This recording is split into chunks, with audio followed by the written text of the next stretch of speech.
wild wings. That's right. What's your favorite wing?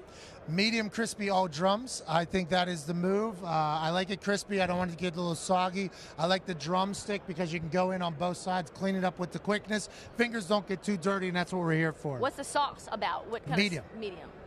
It's hot. It's got just enough kick, Trista, but it doesn't have too much kick. It's not a blazing, but it's not a bland. It's the perfect mix right in the middle there with the medium. I like lemon pepper. Oh, I like a good lemon pepper rub as well. Yeah, that's good. Yeah, it is. It's Atlanta's home for lemon pepper wings. Well, Buffalo Wild Wings is also home in Atlanta. So yeah, did you know that? I did. Yeah, see the wings, the greatest wings in America from Buffalo Wild Wings right here in Atlanta.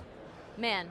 That's a perfect combo. Me and you are a perfect combo kind of too. That's what I have the same thing here. I have the same furry little Why didn't thing. you wear it? Well, I think certain times call for certain things. Radio Row, Super Bowl, you go with a sleeveless hoodie if that's available, and that's what you pull the trigger on for sure.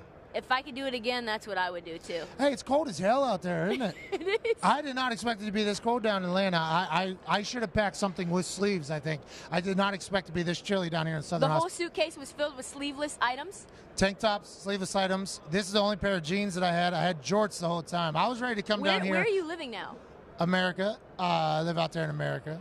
What state do you live in? Indiana. Okay, you still live in Indiana. Okay, so you were expecting, I come down to ATL, it's going to be like a heat wave. Yeah, polar vortex, the big homie polar vortex came through the middle of America. It's like -50. I'm like, no big deal. I'm out of here going to Atlanta. It's going to be hot. Hot Atlanta is what they call the place. That's what they call we it. get here, it's freezing down here, but it's nowhere near what they're dealing with out there in America.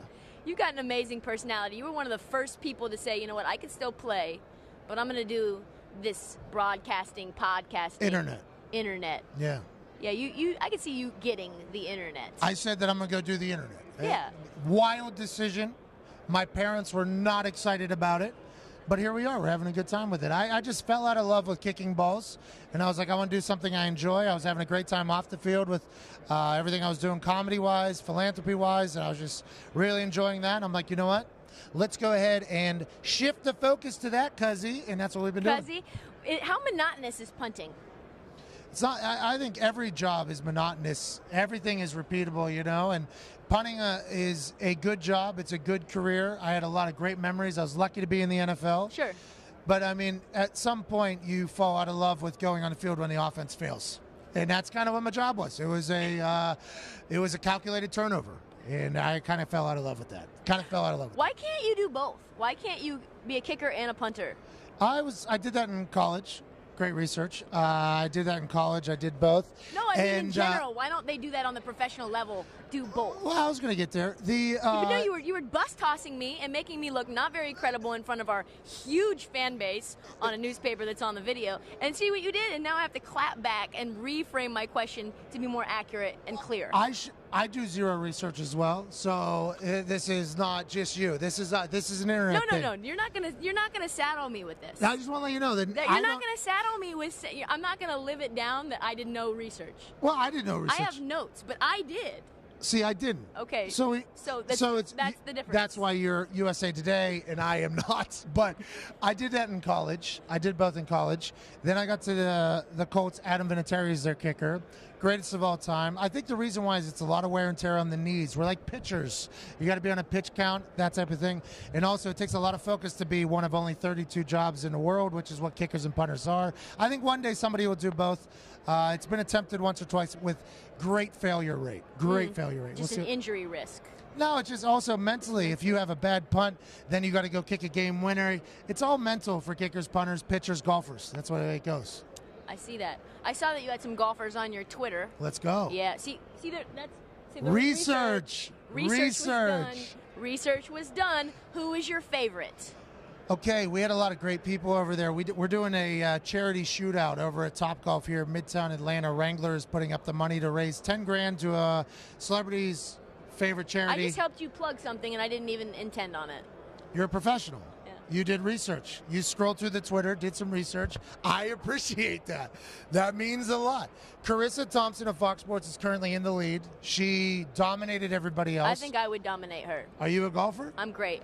I'm a great golfer, yeah. You should come do it. I would love to. Well, USA Today, I don't know if you guys would stoop to our level, but, I mean, USA Today Okay, we're going to transition into that right now. All right, so here's the deal. We're going to transition into that right now.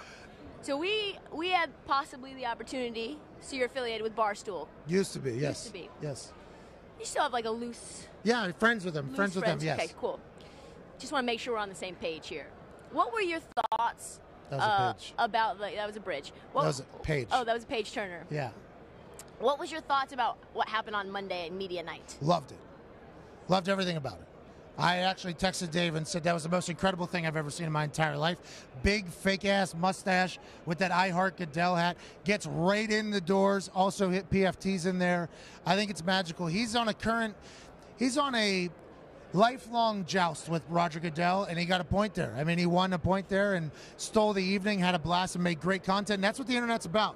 But Roger Goodell does not forget. Roger Goodell does not forget, and I don't think that'll be something that just goes by the wayside. Yeah, I mean, things have changed in terms of the credentialing process and scanning and all that so far, but... It's Area 51 to get in here because of him. Yes. Like, I got stopped 4 times getting in here strictly because I think I have his phone number. I think just because I have Dave's phone number, I got stopped 4 times in here. But it's worth it because the content was righteous. Do you think that Roger Goodell, any part of him kind of, like, chuckles? Yeah. He has to. I think he has to. At this point, Roger Goodell makes $40 million a year. If I'm him, I'm laughing at everything. Now, granted, that's why I'm not Roger Goodell, so I can't read it. He's a whole different animal of a human there. Yeah. But I think he has to enjoy at least a little gamesmanship there from the boys over at Barstool. So we had the potential opportunity to interview Portnoy, and there were some people in traditional media that were uncomfortable with USA Today giving Barstool a platform, like they don't already have one. But what are your thoughts on how that relationship with traditional journalism and Barstool is right now? Well, I think right now we're in a transition phase on the old school journalism and the new school journalism. With the social media world that we live in, everybody can have a voice, you know? Back in the day, like for me, for instance, I'm a punter. The media, USA Today, would never write anything about me. But we just cut them out. I go right to the people on the internet. And you now, have 1 million followers? 1.5 million. But now the 500,000 more there. I mean, I've worked hard for those. I mean, maybe it's really all I got in my life is the number of followers I have on Twitter. So maybe a little bit more research there. But the... Can we be friends? I think so. Can I have your... Can we text? Just you. I'm on Twitter literally all day, every day. But are you going to respond to me if I? Yeah, you tweet me, yeah, for sure. Okay. Yeah, I'll definitely respond. Okay, keep going down your thoughts. But anyways, I think it's a current merging of the old school and the new school. I think in 10 years from now, everybody will have an umbrella of internet personalities, official journalists, and everything like that. Just right now, it's kind of a blending process. Every transition is tough. Every transition seems to be tough, and that's where we're in right now. Do you feel like you can be an unbiased journalist and be an internet personality at the same time? No, and it doesn't matter. No. Doesn't matter. So you can't be. So I can't be. Like Adam Vinatieri. Adam Vinatieri is one of my best friends. He'll be in my wedding. If I'm commentating a game that he's in and he does well, I'm going to put him over. And if he does bad, I'm going to act like that shit didn't happen. And that's just the way it goes. And I think that's the world that we're moving into. Although I respect the super big J journalists who go to school and get taught how to think and how to act and everything like that. You can't smile. You can't have a good time. I think that's kind of changing. Good time? Well, I'm just saying, I think you're the face of new journalism. I think you're a happy, funny person. Make that a quote card, people. I think it's a big deal. I think it is. We're seeing a change in the old school media process, which is good for everybody because the world's too serious right now. We need to lighten up a little bit. I agree. Yeah, everybody's That's why too we serious. need to be friends. Will you ever call a game consistently? Are you going to transition? Because you are the closest thing to Tony Romo in terms of, like, very quick-witted, obviously, and has a ton of fun and energy for not only life but for the game. But I have no clue what's going to happen. Like Tony Romo's thing is he's got like that Rain Man situation, the 8-ball thing. He looks in, not the cocaine, where he looks in the magic 8-ball, and he can tell you exactly what's going to happen. I have no idea. I'm just the guy that I think people would enjoy watching football. Not everybody. I'm not for everybody, but I think a lot of people would enjoy watching a game with me, and that's what I bring into the broadcast booth. We'll see if any of these mainstream networks take a swing on me again. I'm saying it's highly doubtful. Not looking good. If you're looking at that 8-ball, it's like come back later, ask again, you shake again, and it's like doubtful. That's what it feels like. What are you doing for Super Bowl Sunday? I'm going to be at home with my dad. and You're my going friends. back to the polar vortex? Straight back into the big homie polar vortex because it's not that warm down here, to be honest. It's once you get below 20 degrees and 30 degrees, it's all kind of the same damn thing. Are you going to be live tweeting? Oh yeah, Super Bowl is a huge social media day. Huge day. You gotta get it all in as you can because the NFL disappears for 6 months. You gotta make the most of it. A lot of gambling, a lot of prop betting, a lot of tweeting, a lot of Buffalo Wild Wings, and hopefully just a great time watching the Patriots win again. Did you just say watching the Patriots win it? Again, yeah. Again. Yeah, it's sad. It's sad to all of us, but I think Vegas is the most mad about it. Everybody on earth is hammering the Patriots. Vegas might lose 3 chandeliers if the Patriots win. I think it's going to be a big hit to the casinos, which would be a real shame. Be a real shame to see those casinos lose a little bit of money on Sunday. Would be a really shame. Hate them. They just rob all these old people with those slot machines, too. You're walking there, it's like heaven's waiting room. They're just dumping their entire... too. Yep, the whole thing. But this Sunday it changes, I think, when the Patriots win, like everybody has bet on and predicted. Someone told me today that you would be my favorite interview, and I did not believe it, and I was wrong. Well, that's probably because you saw me... I didn't do any research on you, and I don't know you at all. Yep. And, I'm terrible. No, whoa. That never happened. Let's not take quotes out of context here.